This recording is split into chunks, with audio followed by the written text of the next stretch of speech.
Asset reusing sequels are kind of an expected norm in the video game industry these days. Like, if you have the engine and a lot of the main game mechanics already in place, you can just start with that as a base. That way you can add new mechanics and build new levels more quickly, and put most of the effort into other areas like further polish or a new story, and get a new game out to a starving customer base more quickly. That sort of thing has been happening since the NES days with the Mega Man series and some other examples that I can't think of right now. But with a couple exceptions, Nintendo never really did that. Both of the first two Zelda games on the NES both looked and played completely differently. During the Super Nintendo days, there was only one Zelda title on that console. Even the following Game Boy games had to be built from scratch, and the ones that were direct follow-ups using the same engine as Link's Awakening were made by Capcom, not by Nintendo themselves. But after taking like 5 years to finish up Ocarina of Time,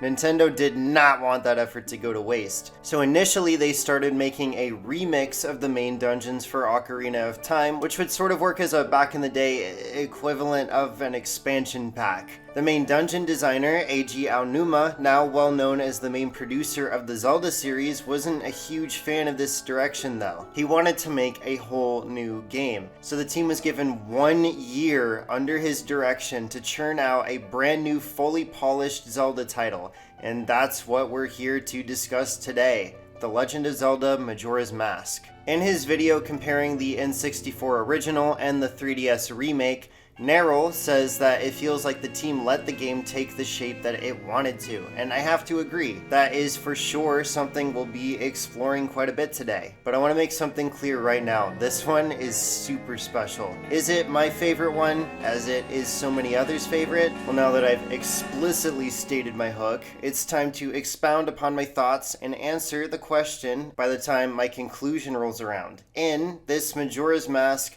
long-form review.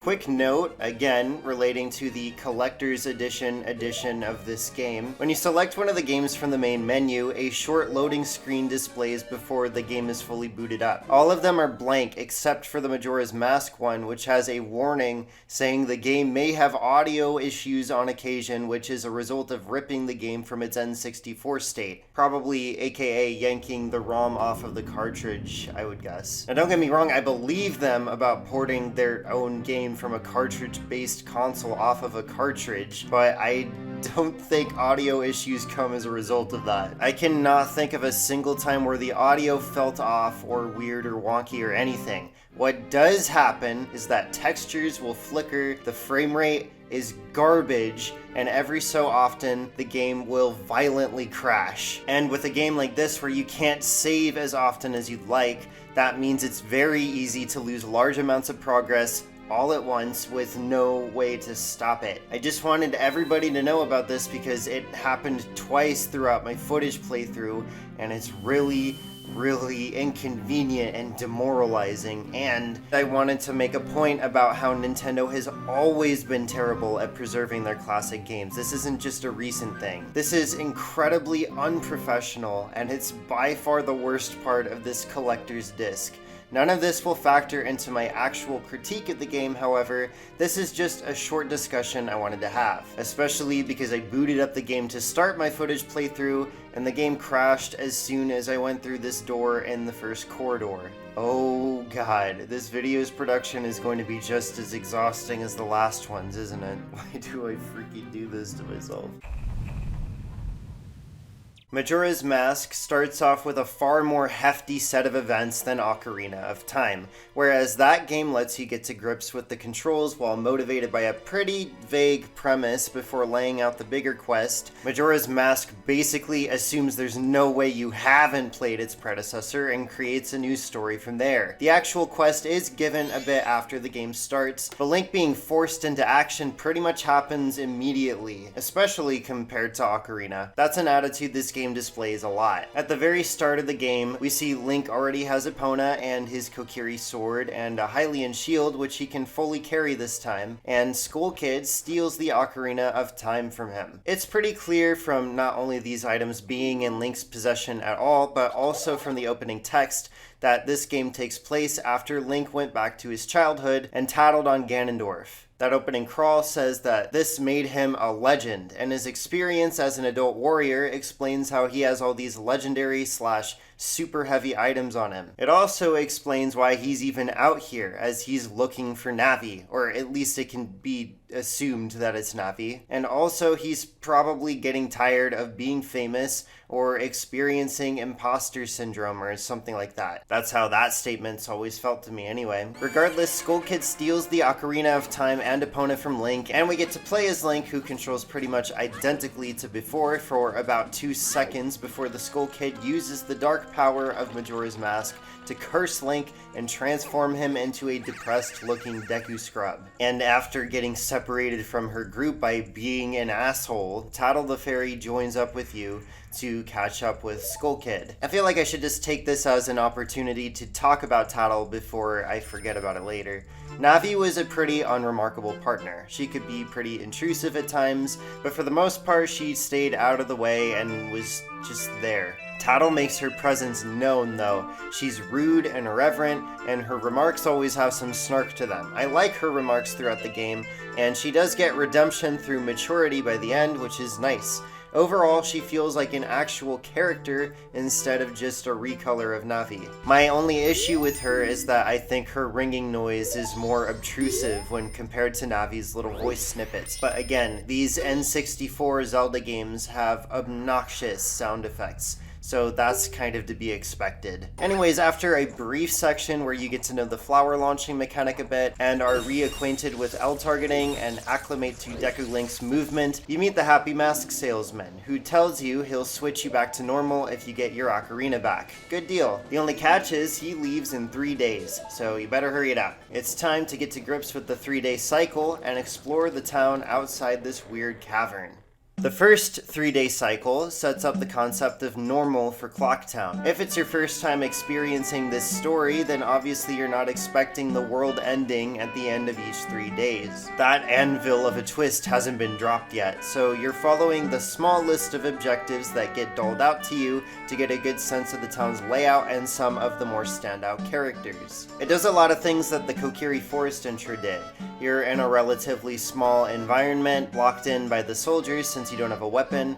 The area is friendly and lively, at least at first, and the amount of objectives is kept fairly small, so you're not in any real trouble of running out of time during this first cycle. That is a double-edged sword though. Unlike Kokiri Forest, the objectives are all given to you in a linear order. This opening section is literally a wild goose chase, and with the time management added on, I can see some players getting frustrated or overwhelmed. As a returning player, I have the opposite problem. I usually finish by night of the second day, and even with the Scarecrow's help, you still end up having to wait around for the clock tower to open. Even on this playthrough, I eventually had to succumb to doing a bit of nothing by the clock tower, which is my ADHD's favorite thing to do. Yes! Please make me wait longer even. At least the timer makes the wild goose chase feel like it actually has some urgency, and none of the objectives given to you are in and of themselves frustrating, since you get to explore a whole town and get to know all these totally new characters. Put an asterisk by that, we're gonna get to that way later. Clocktown is really the star of the show when it comes to this opening, well, and really the entire game. It's probably the best town in the entire Zelda series, just because of how fleshed out all the residents are. During this section, you really only get to meet them, but on repeat travels, you'll get to know their schedules and actively help them out. For now, though, they all have great introductions. Tingle, the weird guy who thinks he's a fairy, sells maps to you. The Bombers gang wants to help everybody in the town out, and you get to play hide and seek with them, which is pretty fun. I especially like the kid that flies away using a chicken. I love the comedian guys who admit that they're just trying to keep everybody happy in the midst of present crises. The Astral Observatory guy seems like a chill old dude. The best part is definitely the meeting going on in the mayor's office, though. I mean, having two sides scream at each other, one being based on preserving human lives while the other side clings to tradition, all while the town's leader says nothing to refuse picking sides, is obviously insanely unrealistic and not something that would ever happen in real life in the real world, but it brings a lot of effective drama to this fictional world. Also, the mayor's secretary is hot, but the town itself even has personality. Even though all the people are on a set path or programming line and all that sort of thing, they all feel believable because they all have schedules and because the day-night cycle is implemented more naturally this time around. And it only gets more and more believable as a real place with each loop, which seems like it wouldn't be the case, but these all feel like real cartoon characters in a real fantasy town. It rains on the second day every time. The thread of the moon getting closer each day even gets reflected in the music, which starts out, normal on day one, gets weirdly cheerier and feels like total denial on day 2, and then more openly dark on day 3 since the moon cannot be ignored anymore.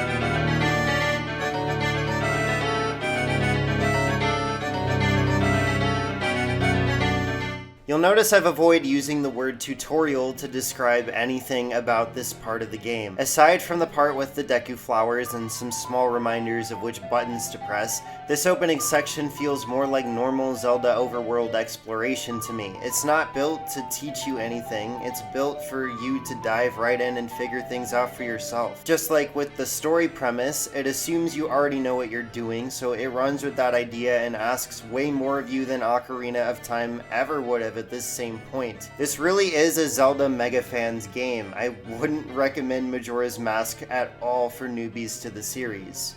Eventually, we learn that the Skull Kid is hiding on top of the clock tower, looking up at the freaky moon. Upon catching up with him at midnight of the last day, he uses a sudden burst of dark magic to make the moon start falling even faster.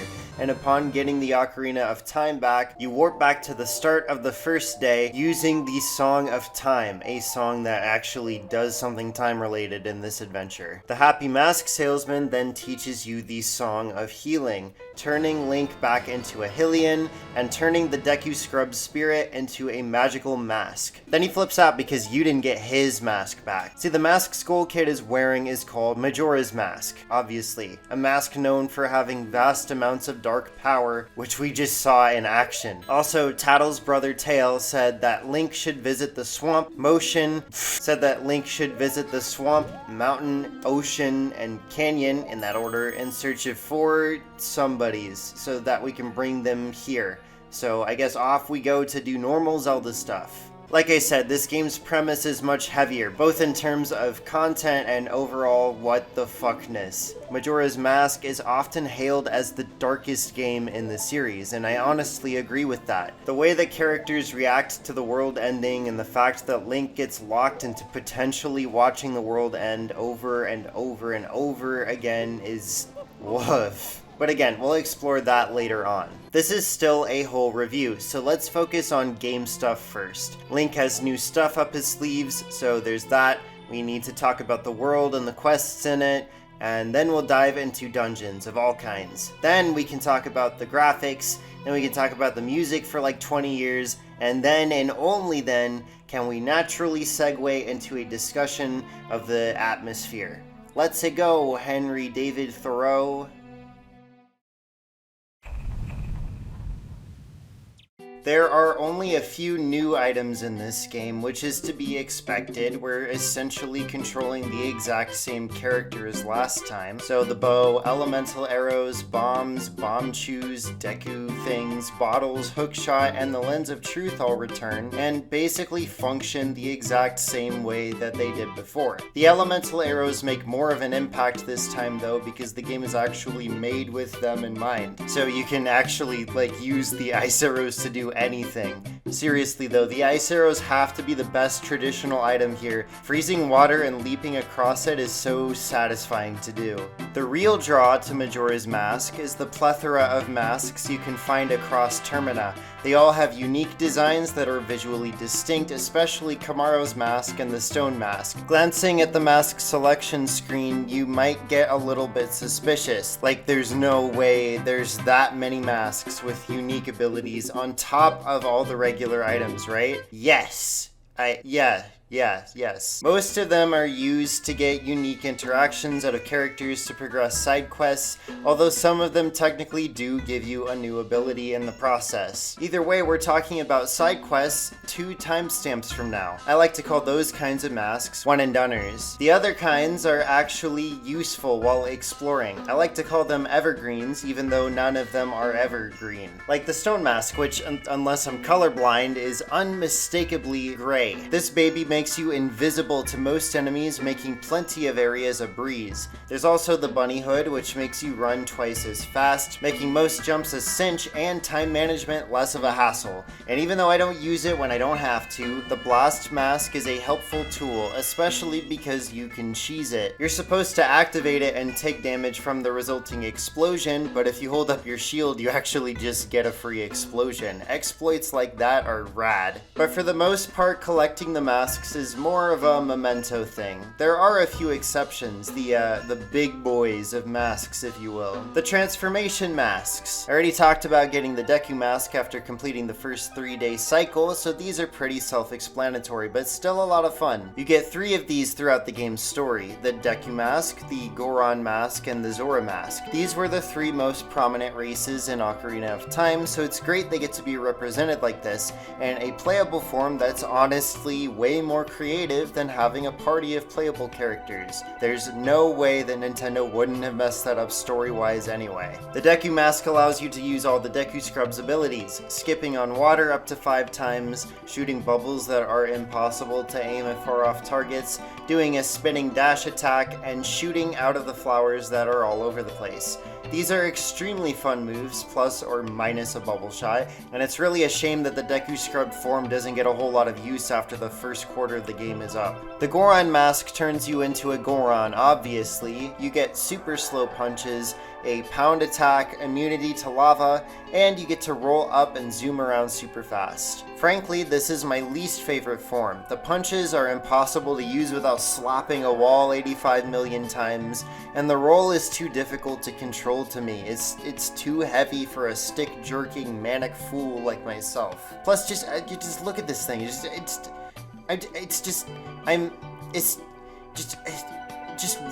What is this thing? The Zora mask rocks though. It allows Link to turn into a, I'm gonna let you guys guess. Not only does it look badass, it lets you use these awesome fin boomerangs, and you can swim through water with the greatest of ease, allowing for excellent underwater exploration that outdoes Ocarina of Time without even trying. These transformation masks are such fun tools to give to the player. Not only does the transformation aspect essentially give this game 4 playable characters, something most other Zelda games can't really claim, it also lumps a whole slew of special abilities to each one. They're all their own 4-in-1 bundles, allowing even more abilities from previously, like the boomerang and iron boots, to be brought back in a more streamlined way. At the same time, they all have new abilities, which means that they can all stand out even further. Furthermore, they all have their own separate weights that make them stick out, and their own animations and sounds that add some individual character to them. Makes it feel like different masks bringing out different parts of Link's personality, you know? And they all have their own instruments. Like, how cute is that? Overall, the masks are an amazing addition to the game, and even in the cases where they don't drastically change anything about the gameplay, they allow you to connect with the world's inhabitants on a more intimate level.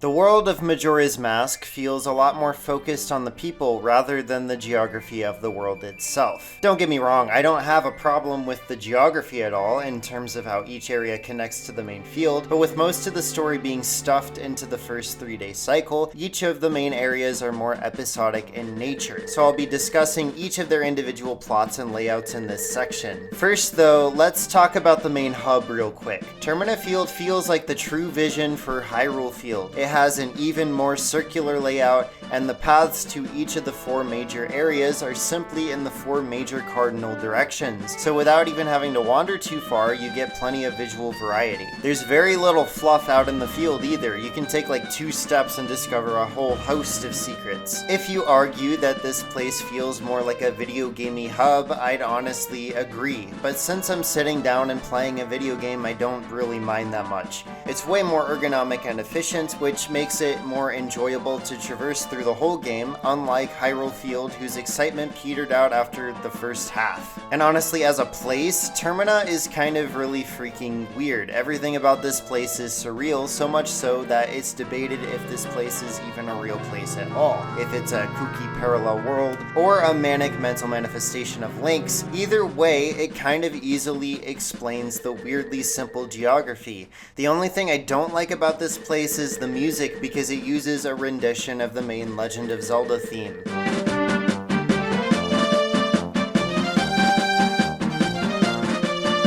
Why is this playing in a world that is not Hyrule? There's other reasons I don't like this song, which I'll get into later on during the mixtape, but that's the big surface level reason. The southern swamp is really where Deku Link gets to shine. They can launch out of these special flowers and glide through the air for a distance, which is put to use in the shortcut to the dungeon and during the Deku Palace infiltration. He can also skip across these lily pads, which is a good test of competence. I haven't played the 3DS remake, however, I've seen videos demonstrating that this move got absolutely castrated in that game, and that is a huge dinger. Regardless, Deku Link is well utilized in the swamp portion of the game. The story progression is kind of all over the place though. First, you have to go rescue Koume from these woods.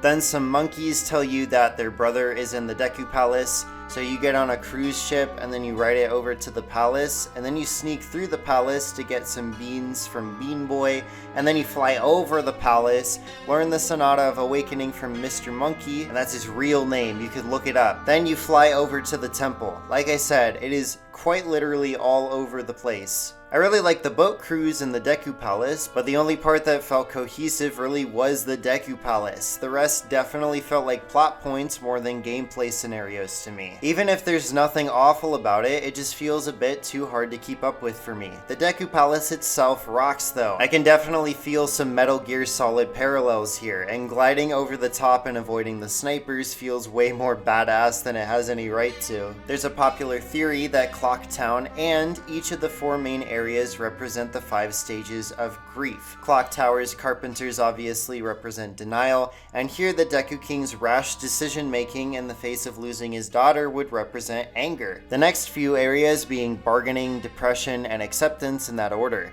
The princess could also count as anger since she gets really pissed off, I guess, but she's definitely more righteous than her dad. I understand the desire to protect your daughter, even indirectly, but still, dude, you're being an asshole. You're being Adam Sandler's Count Dracula, dude. The more I look back on my time with Snowhead, the more it seems really boring, tedious, and even obnoxious at points. This stems from the ice physics, boring objectives, and use of Goron Link, which, as you'll recall, I do not enjoy. Having to follow Kapora Gabora across the invisible platforms was annoying, having to cross back and forth against this section with the little islands is a hassle, and having to use the Eye of Truth to navigate up the invisible ladders is time-consuming, and Goron Link is Goron Link, as usual. But for some reason, I really like this episode of the game, purely because of Darmani. Scratch that, the Gorons as a whole are a real highlight. Darmani's only around for a little bit, as is the Goron Elder and and one of the big Gorons, but their appearances are also weird and memorable. Darmani is the main example of Link's transformations, turning him into a person, not just a Goron or a Deku Scrub, which not only makes his interactions with the Goron tribe super disconcerting to us as we play as the imposter, but also recontextualizes how the Deku Mask might have truly come to be, even though we didn't directly get it from a character. My favorite scene here out of the whole bunch is Darmani's healing. When you play the Song of Healing for him,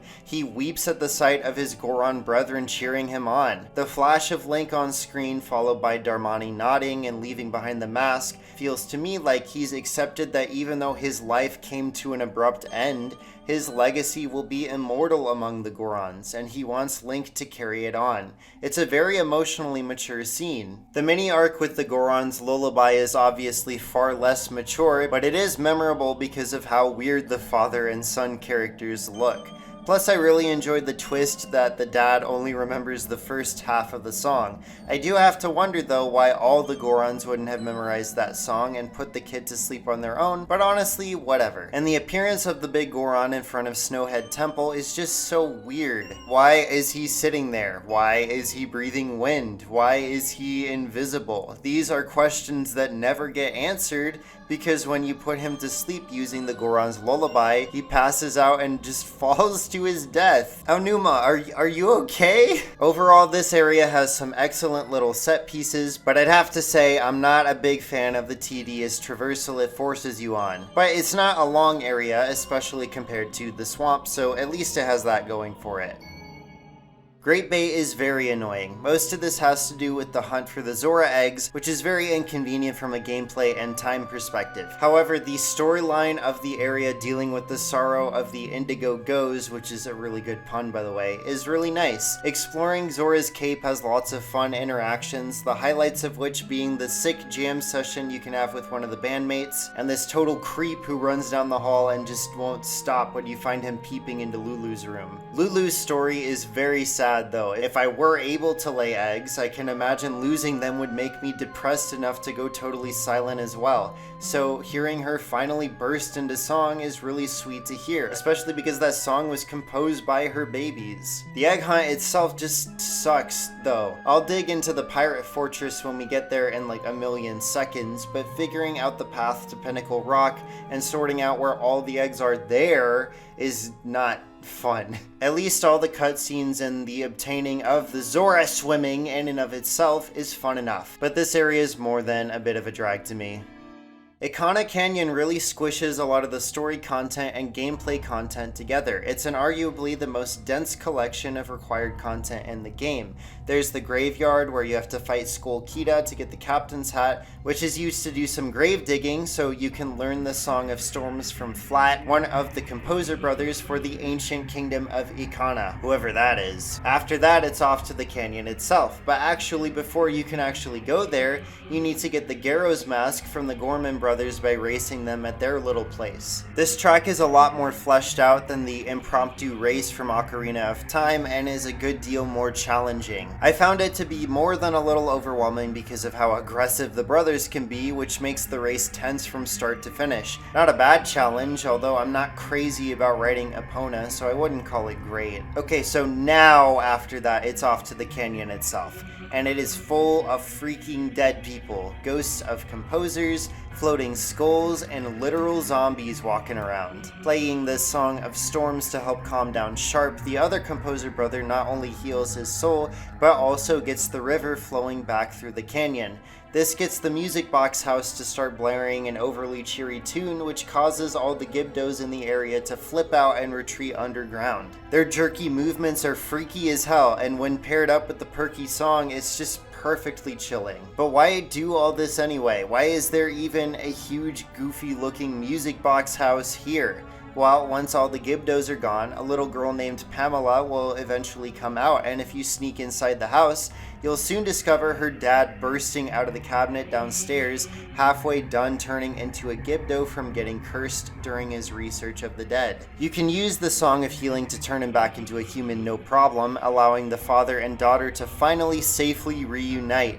but there's obviously a lot to unpack here. You can even see in the closet itself that there's tons of weird card things stuck to the sides. These are called ofuda and are used in Shintoism, a prominent Japanese religion, for a lot of different things. But it really seems like Pamela was using them either to keep her dad sealed away and safe, or even to ward off whatever was possessing him. This little girl was desperate to keep him from turning all the way, which is absolutely heartbreaking. Even watching the two reunite is bittersweet because the dad literally doesn't remember anything that happened. So you can tell from all of this that's happened so far that death is an explicit theme in this area, even more so than all the other areas combined. That's because this place is all the ancient kingdom of Ikana, way after it was totally ruined. In fact, it's implied that this was the tribe that used Majora's Mask in the first place, which super explains why this place is so devastated. It's the most oppressive feeling area in the game by far, and it's fitting that it's the last you explore. The exploration is kept super varied throughout this whole section, and it has this very nice flow between all of its narrative beats that makes it really well done. But that's it. That's all the story stuff you have to do in the main part of Majora's Mask. A bit of a downgrade compared to Ocarina of Time, but still rich in memorable moments. In fact, you could even argue this game has way more memorable and impactful story beats than its predecessor, because the more intentionally episodic structure makes them all stick out more. I salute the writing team for making all those beats more manageable to experience, as the text speed has been majorly sped up, and the script is way better handled this time. The translation is of a way higher quality, which means that the text isn't embarrassing to look at. But beyond that, there's a way bigger side to this game that includes even more wild scenarios that we need to stop everything right now and dig into.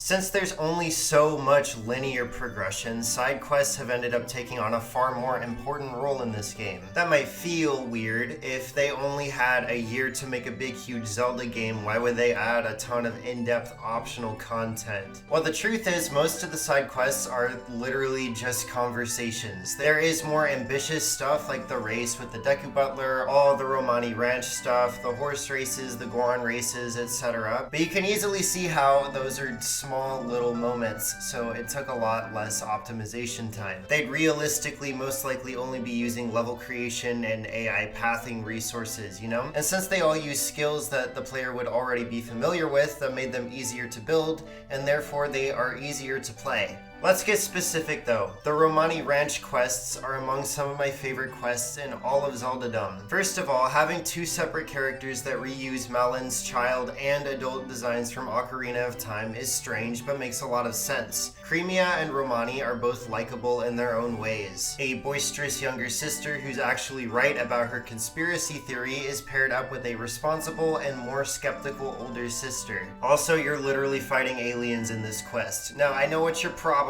thinking. Does that mean that the popular Disney animated film Lilo and Stitch is ripping off the popular Legend of Zelda video game franchise? And the answer is yes. In an interview with... I'm just kidding, they're unrelated. But the quests with the two sisters are incredible. Helping Romani defend the barn from aliens is just such a bizarre concept that's presented so effectively. It's confusing and chilling. Sure, canonically they're referred to as ghosts, but the visual language used to show them as a threat portrays them as aliens. Ghost aliens. And trying to hold off the endless waves for a few in-game hours is one of the most tense scenarios Majora's Mask has to offer. Failing this results in Romani herself getting abducted and losing her mind the next morning, which despite Romani's annoyingly cutesy personality is still sad. Cremia's wagon ride isn't challenging at all, but the little narrative where she confides some personal information in you before you help her avoid further stress by holding off the Gorman brothers is really adorable and sweet.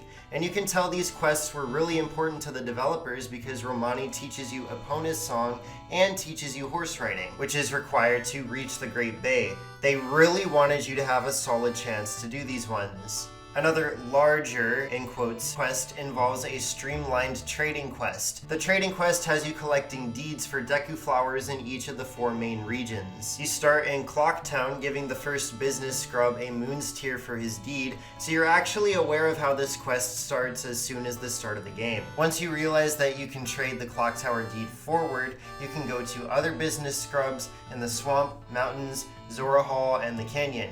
Using all of these flowers after trading from them will get you a heart piece, so by the end you've earned a whole new heart container. Nice. Anyways, as I was saying 4 or 5 pages ago, most of the side quests are just conversations with people or quick little events.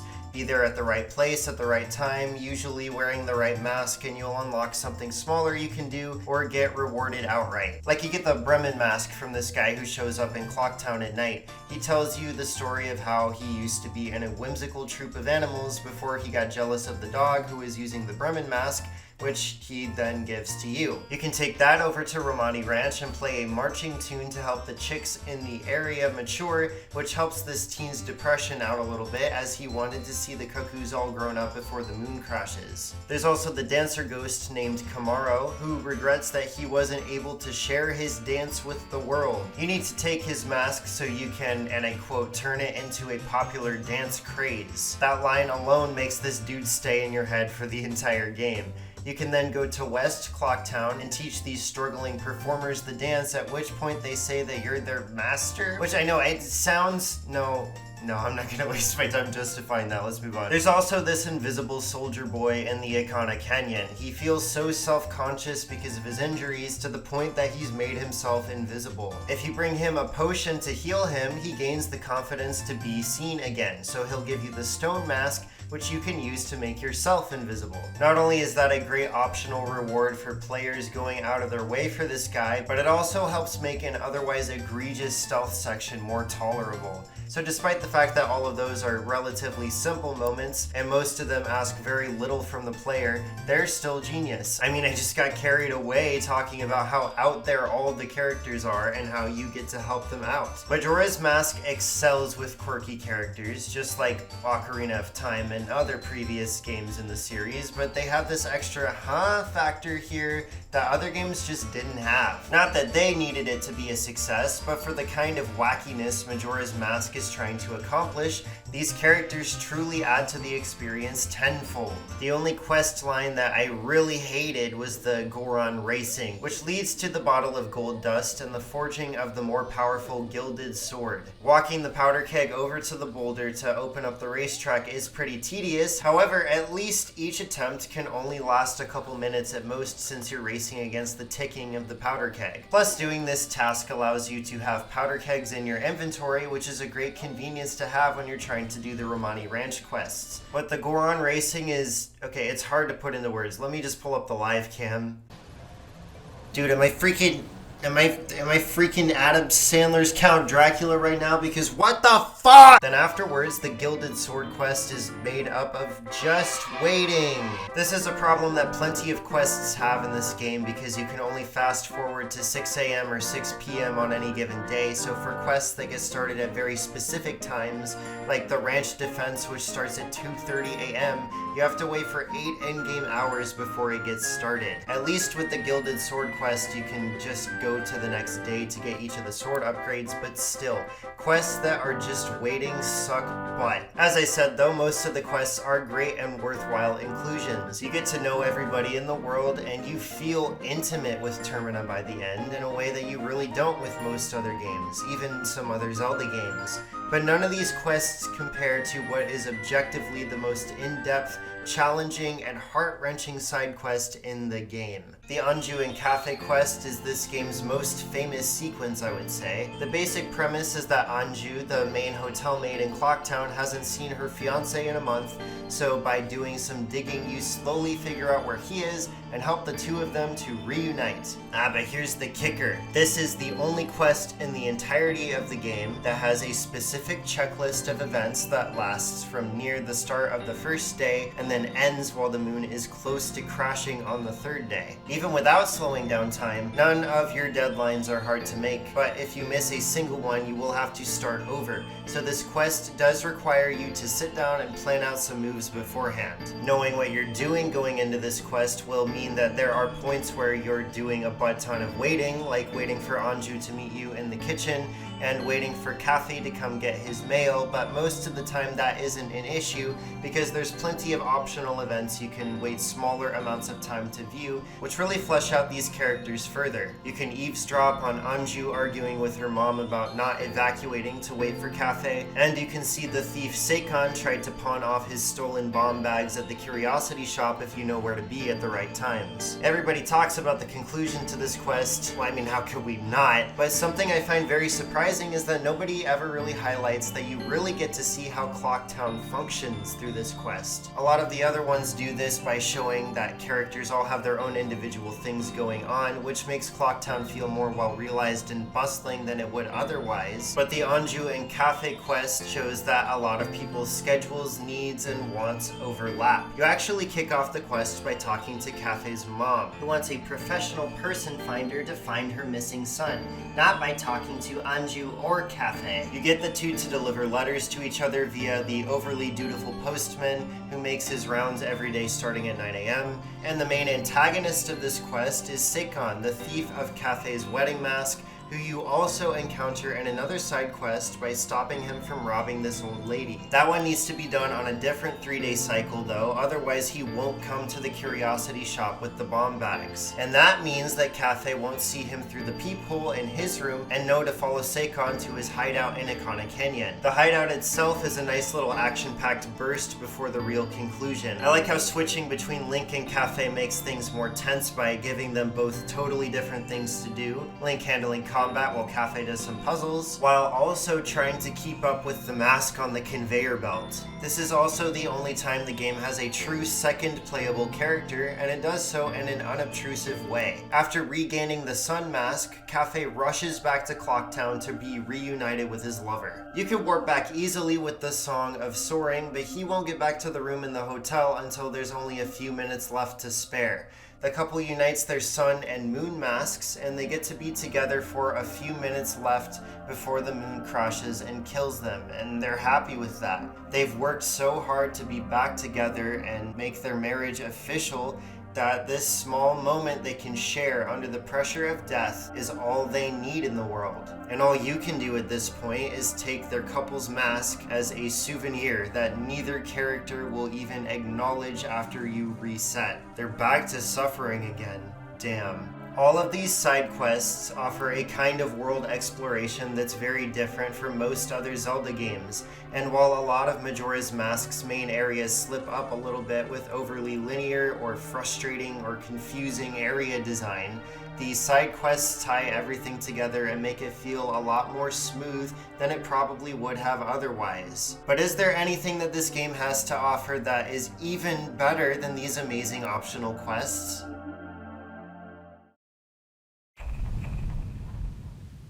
These dungeons are straight fire. Why are there only like 4? Well, we already know the answer to that question, but these dungeons are so epic and swag that I can't help but want more of them. I mean, there are a few mini dungeons, but well, let's focus on the main 4 first.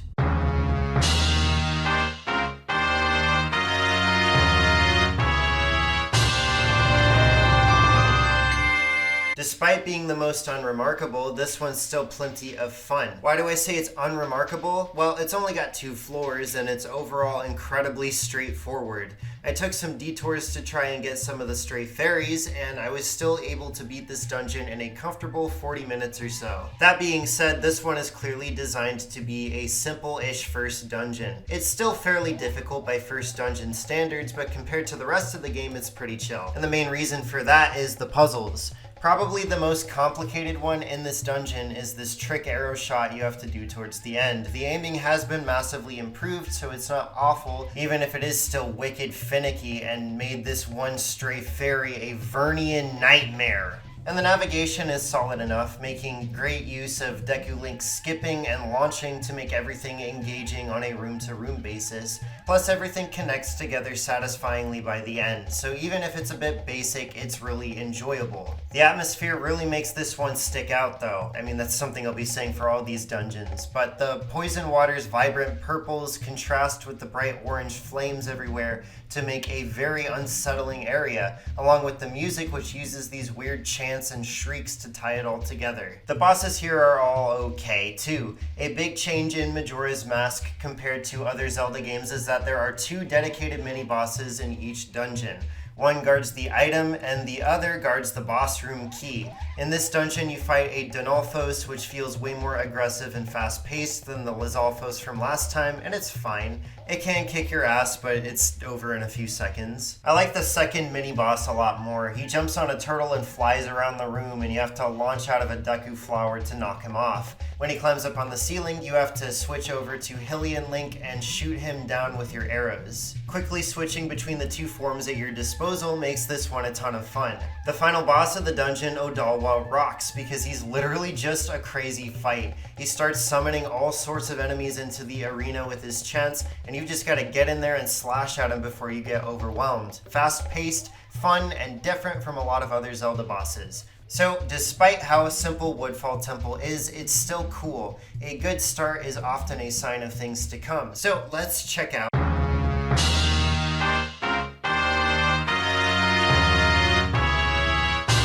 part of revisiting these games is being forced to remember how high their highs are, but also how low their lows are. And Snowhead Temple starts out with a very low. The first part of the dungeon is insanely easy to get stuck in just because they make you use freaking Goron Link over this dumb, stupid pit. I kept falling off the far ledge and had to keep retrying for like 5 minutes. And I know that makes me sound like a Nimrod, but look at some of these attempts. I'm not that dumb, right?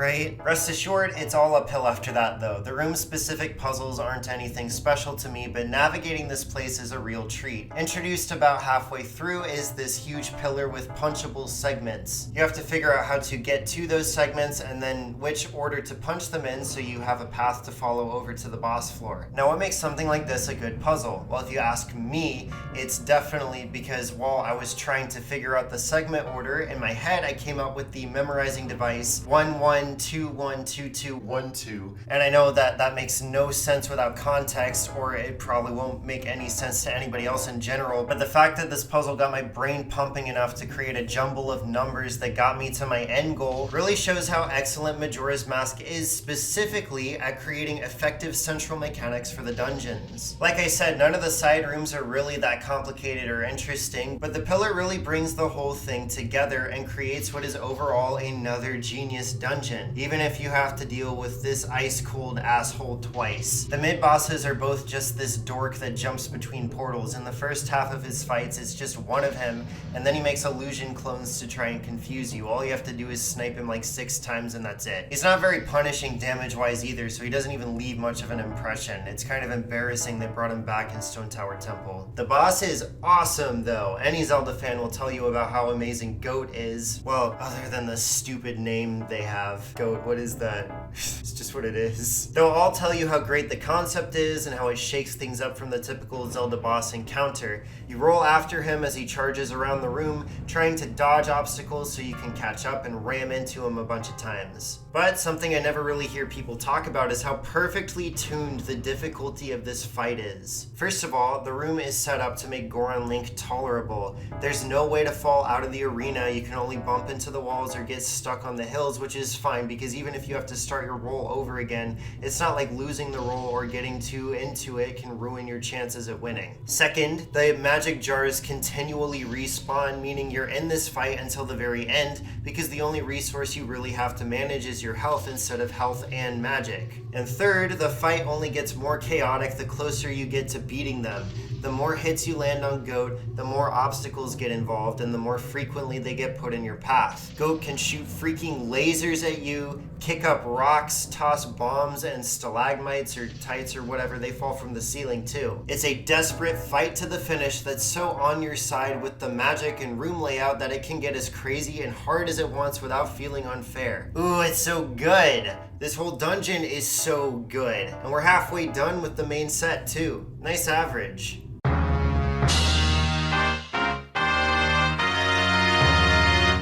The Great Bay Temple rocks, both on its own merits, but also in comparison to the infamous Water Temple, which I found super boring and frustrating. Following the color-coded pipes around and solving well-made individual room puzzles is the best possible combination of thinking on a macro level and thinking on a micro level. And I think the main reason for that is that the layout in this one isn't super complicated. There's 2 main rooms and then the spinning column of water. Depending on the direction of the water, you have access to 2 to 3 more sub-areas per direction. So that's not a lot to keep track of at any given time, which helps the path to the end be compelling without being overly confusing. The addition of the hook shot before this dungeon, the ice arrows within the dungeon itself, and the Zora mask make navigating the whole place varied and exciting. The hook shot lets you zip around and grab onto higher areas, the ice arrows let you cross long stretches of water, and the Zora form allows you to explore the many underwater parts of the dungeon. There's lots of tight corridors that let the Zora swimming controls really shine. I cannot say too many good things about the Great Bay Temple, and in fact,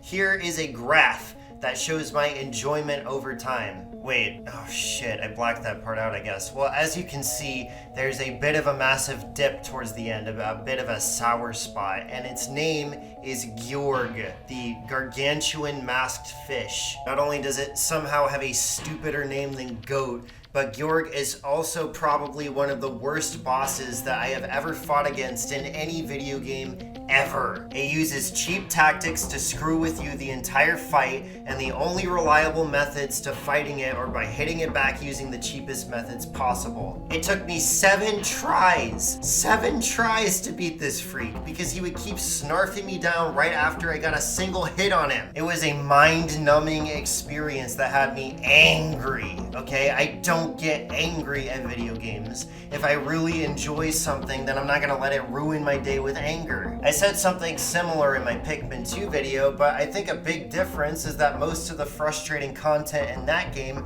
is technically optional. Gjorg is a mandatory part of the Majora's Mask experience, and it pissed me off. And on top of that, when I finally finished him off by cheesing the fight with 2 fairies, it crashed the game. So I had to replay the entire dungeon and then fight Gjorg an 8th time. I don't have footage of that because I didn't want to record all that nonsense again. But that time I got it stuck in the wall of the platform and cheesed the entire fight by spamming hits on him. Fuck this fish. What an awful conclusion to a dungeon as incredible as Great Bay. A huge build-up to a massive blowout. Just like eating at Taco Bell.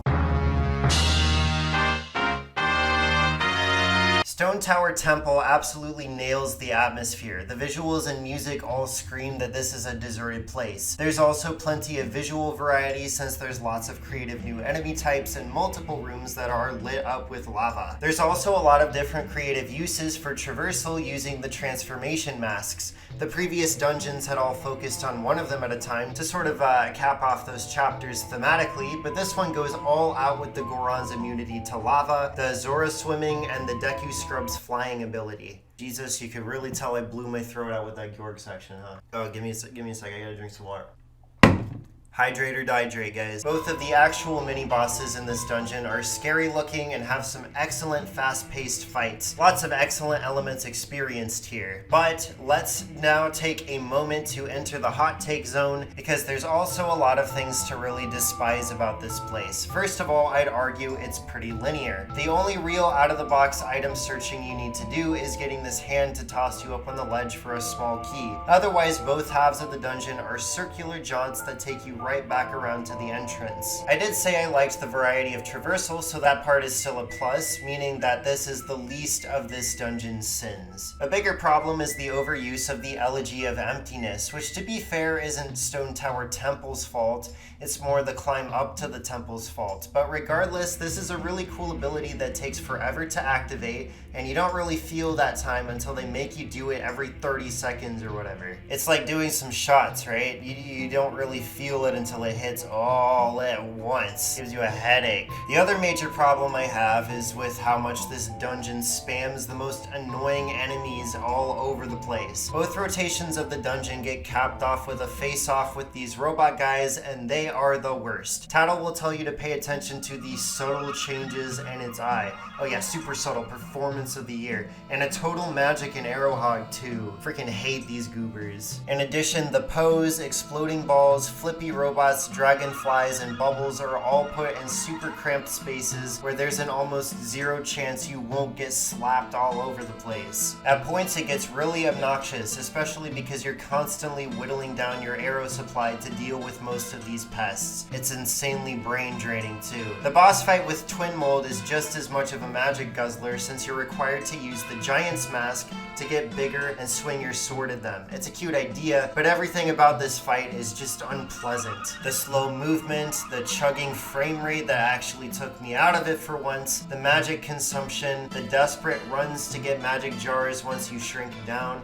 and the lack of targeting. It's all terrible, although I would say it's only super duper annoying, nowhere near as brain-slaggingly sucky as Georg. But the worst part of the dungeon was this room, where you're supposed to charge up these mirrors with the beam of light. Once you charge up one, you can run over and use that beam to charge another, and then clear out a sunblock. Fairly straightforward, but then they spawn these little balls that zero in on your position the second they pop up, making the whole puzzle nearly impossible to do with this shitty shield aiming. This was the lowest point of a fairly annoying dungeon, and with all of the other little annoyances to deal with, I was really glad to have Stone Tower Temple done and over with by the end, despite the great creativity of puzzles and transformation mask uses and spot-on atmosphere. But hold on now, we still have the mini dungeons to go over. The Pirate Fortress replaces the Gerudo Fortress from last time, as it is another stealth section. Fortunately, they didn't mess it up this time. The space you have to stealth in is nice and wide, allowing you to zip around undetected. Or you could just don the stone mask, be invisible, and go on a killing spree. The only issue with this place is that it has 4 of the eggs here that you need to get for the Great Base storyline, and a majority of players will only have 3 bottles to put them in up to this point, maybe even less if they haven't done the proper side quests. So that's at least 2, if not more, trips back and forth to get all the eggs from the pirates. Leaving and coming back means not only that you have to drag yourself back to the entrance of the fortress since there's no warp point back to it, but it also means that it's easy to forget exactly which paths you've explored or not explored. So that's kind of a big stressor when it comes to time. The fights with the Gerudo leaders are all easy as well. This area is definitely a far better stealth section and a great mini dungeon overall, but it never reaches its full potential and becomes truly great. The area inside the Ikana Well that leads to Ikana Castle is by far the most boring part of this game. There's nothing interesting about the well aesthetically, it's just a bunch of stone corridors. There is nothing interesting or fun about exploring the well because it's just a bunch of stone corridors. Even the riddles the Gibdos give you requesting certain items aren't fun to figure out because they're either too obtuse or too straightforward. I'll give the devs credit because there is an idea here that I really like, but in execution it feels like they thought the existing trading quest was too easy, so they decided to add the most boring and frustrating section they could. Whatever, I don't even want to talk, think, or edit about this longer than I have to. Let's jump cut the fuck out of here, Future Drew. Ikana Castle is a fairly beefy mini dungeon. It's very linear and focuses almost entirely on individual room puzzles, but that really lets it stand out among the other couple of mini dungeons which were about the world's most mediocre exploration. Here there's very little to figure out about the actual layout. There's only a couple of hallways to check, so when they connect back up by way of the various light holes you make in the ceiling, it feels straightforward even when you have to backtrack. The only questionable part is the puzzle that requires a powder keg, which you can only buy from characters in other towns. so you might have to warp out to get one and then warp back to the canyon and walk all the way back to the roof. But other than that, this is a straightforward little romp, and it's a nice build up to an awesome and intense boss fight. These characters are so wonderfully displayed in terms of behaviors and mannerisms. Seeing King Ikana's reaction to you creating a beam of light through the curtains is always priceless, as good as any Ace Attorney breakdown. And it has a nice thematic resolution too, since losing to Link makes all these characters, especially the King, realize that letting these petty kinds of squabbles turn into huge catastrophic battles is exactly what led to the original end of his kingdom. And that has to stop. Whoa, what a great mini dungeon, huh? Majora's Mask has a really spot-on and well-made set of dungeons. I do wish that there were more, but I won't be greedy. So I think I'll leave it up to my 5 comments to argue over whether or not only having 4 main dungeons is a flaw. Revisiting them, though, is really highlighting something I've always kind of felt about Majora's Mask on the whole. I really do appreciate that this game doesn't patronize players that are either returning to it or coming to it from its predecessor, and that it's more difficult, but there are definitely points where this game decides to just be an asshole for the sake of it. Stone Tower Temple's enemy spamming, Twin Mold, and Georg are definitely the poster children for this. But it's not enough to totally stop my love for any of these dungeons or anything else about this game. The team should be proud of what they accomplished here. A1 stuff.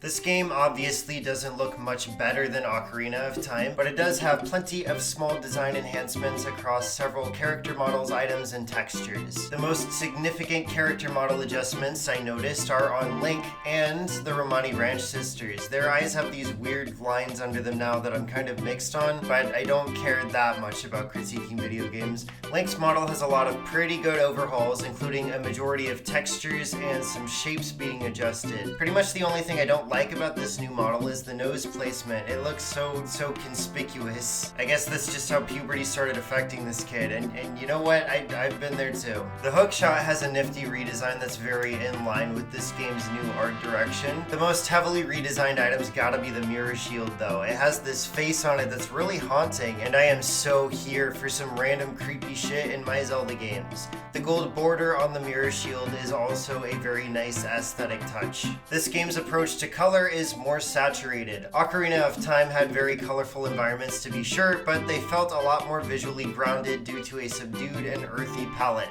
Majora's Mask goes bananas with colors. Purple poisoned water, bright blue ice, the vivid red and green pipes in the Great Bay, and orange is all over the canyon. It makes Termina that much more distinct from Hyrule. Something else of note is that this game is all in 3D. There's no pre-rendered background houses anymore. A technical feat to be sure, and all the buildings are perfectly fine on the inside. They are buildings after all. Still, I can't help but miss my lovely little crunched JPEGs. It's fine though. I'll get my fix of this look when I commit creative suicide and do a Final Fantasy retrospective anyway. Just like how the game doesn't look much better than its predecessor, it also doesn't sound much better. Many of the sound effects are the exact same and great on the ears just as much. But there are sounds, specifically voice clips, that are new to this adventure, and the compression should be evident to anybody that's ever listened to a human voice before.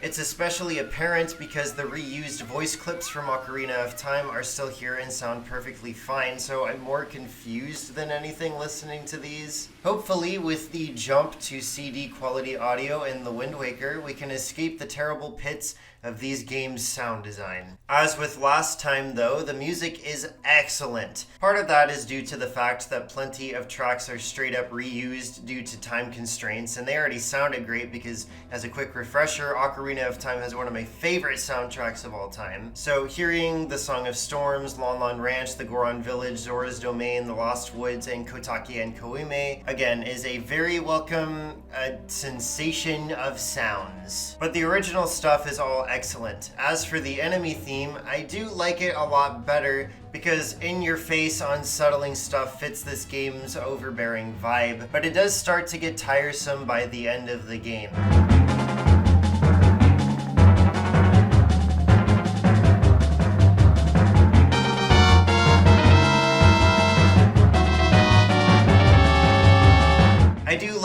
mid-boss and main boss themes pretty okay too, but unfortunately they aren't the kind of thing I'd listen to on my own time. They're great in the context of Majora's Mask though, so I'm not gonna say I hate them, just that I skip them on a listen through.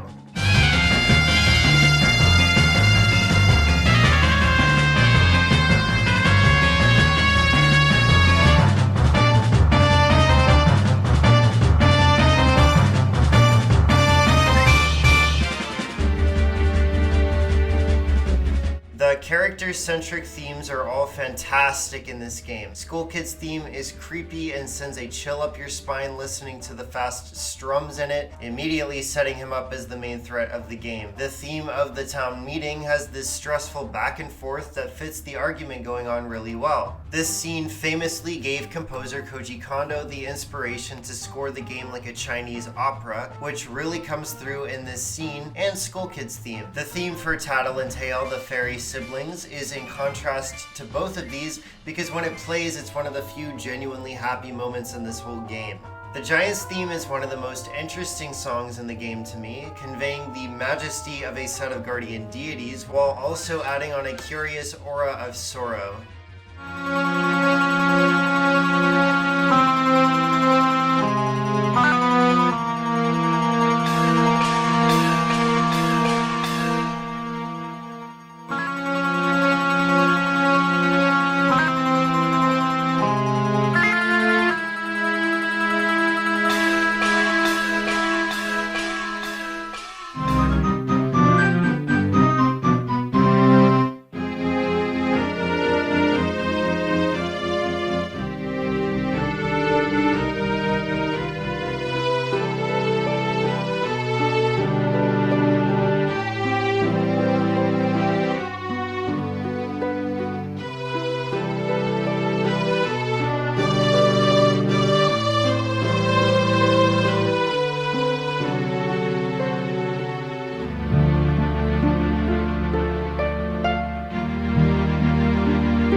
The Giant's theme is actually the background chords of the Oath to Order, one of the new ocarina songs you can learn in this game, all of which are once again excellent. The Song of Time comes back as your main tool to travel back to the first day and save, but it also has two variations. If you play it backwards, you get the Song of Inverted Time, which slows the flow of time down. If you play each note twice, you can skip forward using the Song of Double Time. Other great new ocarina songs include the Sonata of Awakening, the New Wave Bossa Nova, and the Discordant Elegy of Emptiness.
By far the most defining ocarina song in this game is the Song of Healing, which is used to heal hurting souls at various points in the game, and it's easy to see how it can help them. The synth backdrop and piano lead in the full version can really help you melt into an almost meditative state.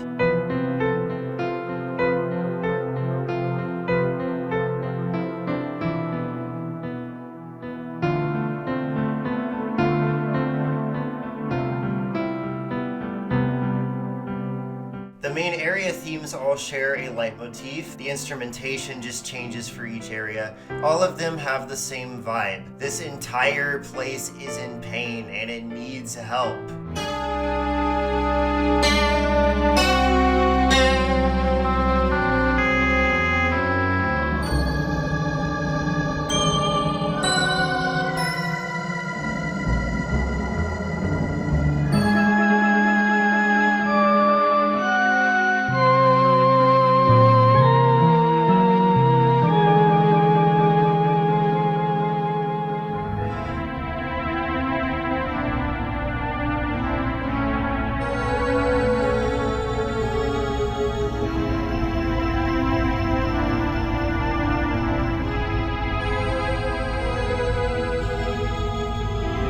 I think having them all share this motif was genius. Unfortunately, when you finish a dungeon and fix the area's problem, the music just defaults to the Termina Field theme, which is a huge missed opportunity to me. I wish that at the very least each area got a unique version of the main theme, but what can you do, I suppose. The dungeon themes all have incredibly distinct vibes. There's no confusing their music for each other's, and there's definitely no confusing their music for any other dungeon songs in the series. The standouts for me are the Gerudo Pirate Fortress and the Stone Tower Temple.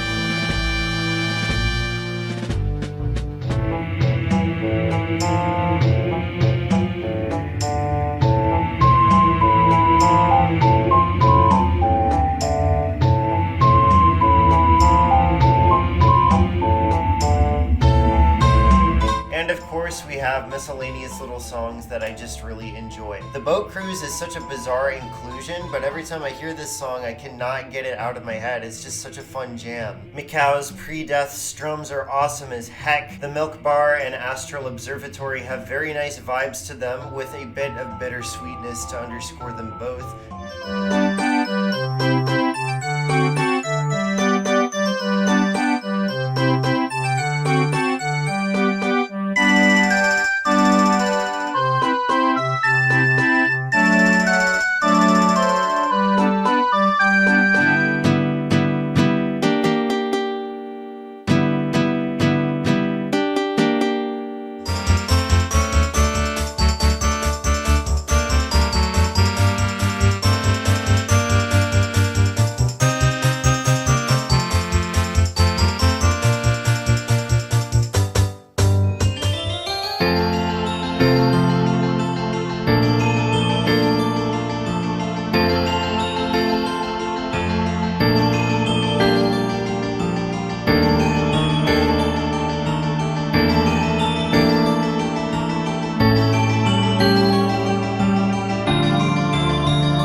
If you ask me, the best song on this entire soundtrack has to be Last Day, which completely takes everything over when the moon starts to fall and you have 5 minutes left in this world. Now, cliches state that an apocalypse like this should sound loud and scary and fast, but here's what it actually sounds like according to Majora's Mask.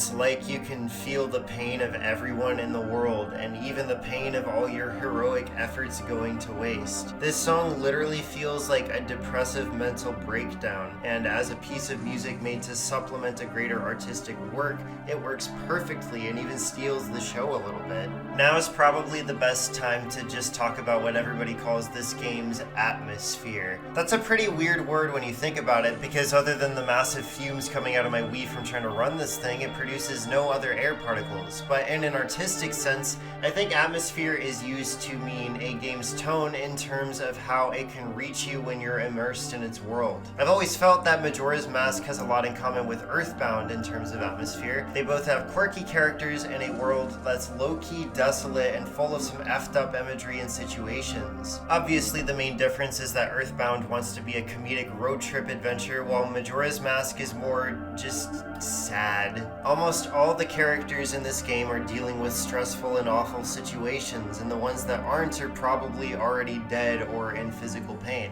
This is by far the darkest Zelda from how it tackles not only body horror, but also some surprisingly grounded emotional concerns. Crimea being saddled with parenting and the ranch, the Gorman brothers being split up, Lulu missing her unborn children, Darmani being depressed about his posthumous legacy, and of course Anju and Cafe's entire deal. And don't even get me started on the moon's face. What is that? Is it mad, sad, trying way too hard to look glad? Is it cringing in pain? Ugh. And here's what really makes this the darkest one.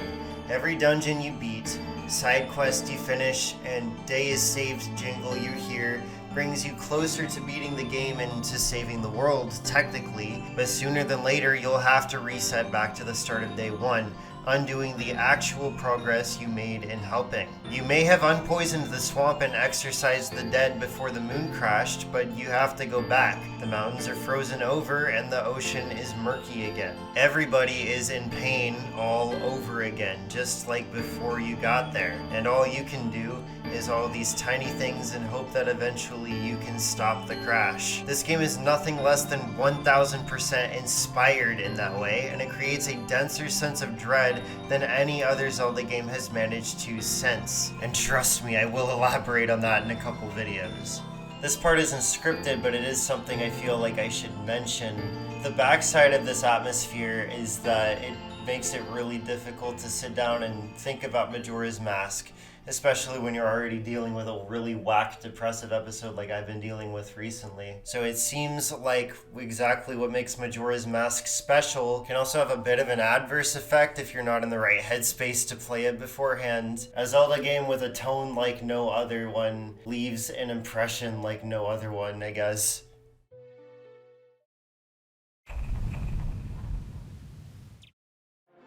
As we've established, Majora's Mask keeps the story bits pretty light. The only major beats occur after finishing dungeons for the first time, as doing so frees one of the 4 giants that serve as Termina's guardian deities. They teach you the Oath to Order, a song that will summon them when you've saved them all. They allude to the idea that you need to save their friend, which Tattle dismisses as being the other giants. However, the last giant directly says you need to help your friend, which confuses Tattle.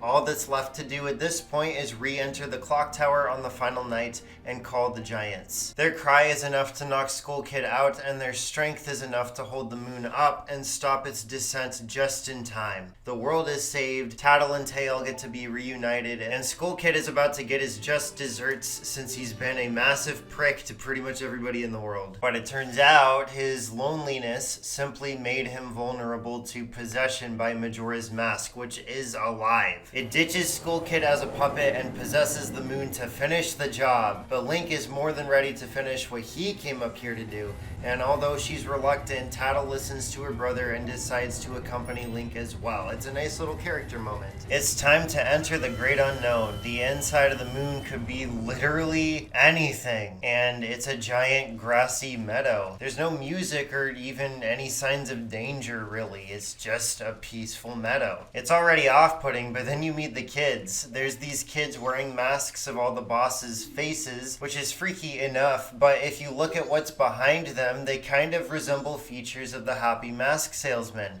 This is never given any explanation, they're just there playing. If you fork over some of the masks you've collected, each of them will let you do an optional mini dungeon area. Clearing all of these areas will allow you to unlock the Fierce Deities mask and wreck the shit out of the final boss. But as you can probably tell from the mask selection screen, I am a senior in college. It's all totally optional at any rate, which I think is a nice change of pace for a final Zelda area. Something else you may notice is that all the main kids are playing around in the same area, but there's a kid wearing Majora's mask and they're sitting alone, sullen under the tree. This is all so weird, the field, the kids, their appearance, the masks, and this all feels like symbolism for something that nobody will ever be able to put together. It's surreal horror at its finest, honestly, especially coming from Nintendo. Talking to the kid under the tree kicks off the final battle against Majora's Mask itself. This fight has 3 phases, and while I wouldn't call the boss easy, as it definitely hits hard enough to keep you on your toes, the fight definitely isn't as hard as some of the other bosses in the game. I guess after dealing with the harder and sometimes totally unfair dungeon capstones, I wanted to get smacked around by this thing a little bit more.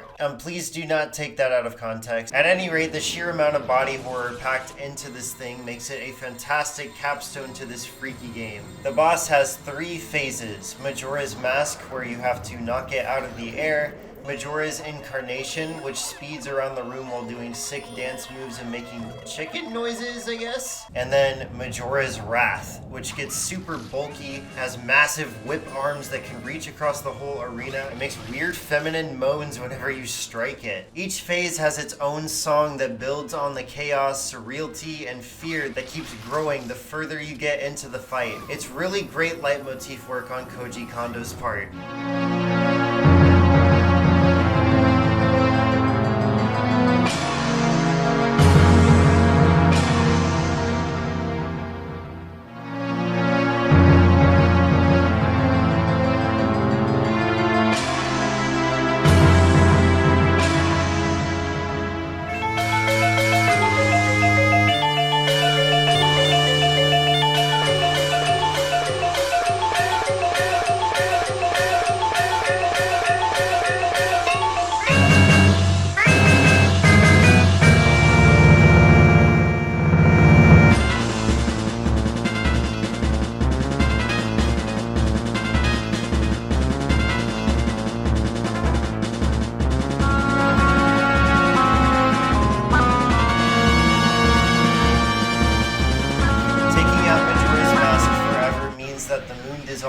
And furthermore, that all the dark magic and curses that were placed on everybody are all lifted. Everybody can be happy, and the Carnival of Time can proceed as planned. The Skull Kid seems genuinely heartbroken that he was acting out from loneliness for seemingly no reason, as it seems the Giants still considered him a friend. They just had to leave to go do God stuff, which he didn't quite understand. I think that's something a lot of us can connect with. Sometimes things happen that are out of your control, especially when you're a kid, and it stresses you out. The Happy Mask Salesman, finally obtaining the now purged Majora's Mask and seeming disappointed in the process, says a long and memorable goodbye and mysteriously fades away. He's really one of the greatest mysterious characters in any game. Link takes off on Epona and heads back towards Hyrule, with the game finally letting up on the oppression and depression and rolling the credits on a happy ending. Everybody we've met has had their problems solved, and the credits music really just lets you be at ease. I mean, finally, right?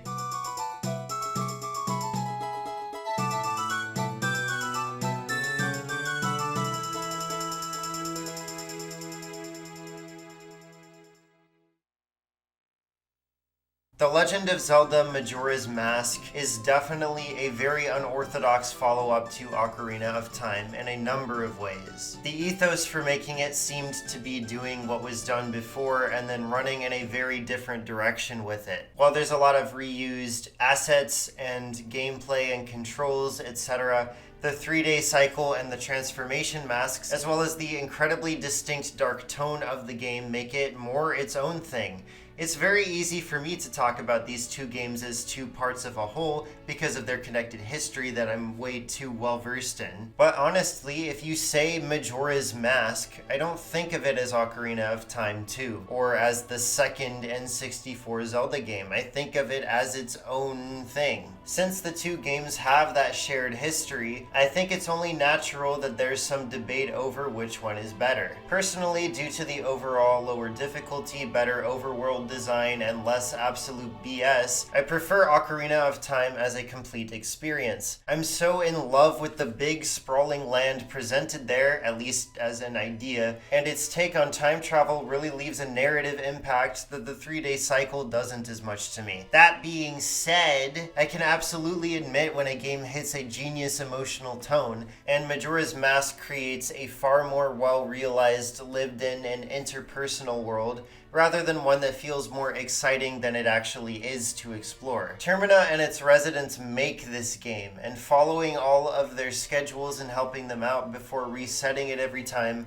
is a heartbreaking and fantastic way to build a game's story in a way that doesn't have to be as grand as Ocarina's fantasy epic. I'm in love with Majora's Mask in a very different way than I am with Ocarina of Time. And even though I'd pick Ocarina in a debate, that doesn't mean I'm not head over heels for Majora's Mask as well. 3D Zelda is 2 for 2 so far, and I have absolutely no doubts that they'll keep that shiny record all polished and perfect going forward.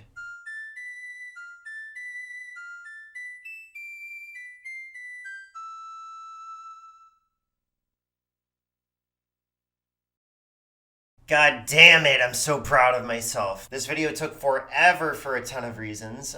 Not to get too deep into personal fuddy-duddy that obviously you don't care about and I really don't need to get into details with. But like I said, I've been dealing with by far the longest depressive episode of my life so far. Like, don't worry, I'm taking care of myself. It's just tough to wade through it all sometimes, you know? Plus, I've been entrenched in school, I've been learning how to make music, and I've even been learning how to actually animate for a personal project. And on top of all of that, then I have to play and then write about a 20+ hour depressing Zelda video game. So, I'm going to do a formal plug this time. To help me feel better about chugging these Zelda videos and other projects out a little faster, feel free to subscribe and donate to my Patreon. All tiers get their names in the credits, and $5 patrons can vote on polls I put up sometimes to gauge topic interest, which is about to become important pretty soon, I'd say. In addition, if you want to follow me on Twitter to hear my random tiny thoughts about the next video topic, the editing process, or whatever else, feel free. For now though, let's wrap stuff up with a teaser and an end card, shall we? Next time on the 3D Zelda Retrospective, we'll become cartoon characters and talk about the Wind Waker. Wait, no, you'll be cartoons now because I'm already, because you'll stay real, but I'll be the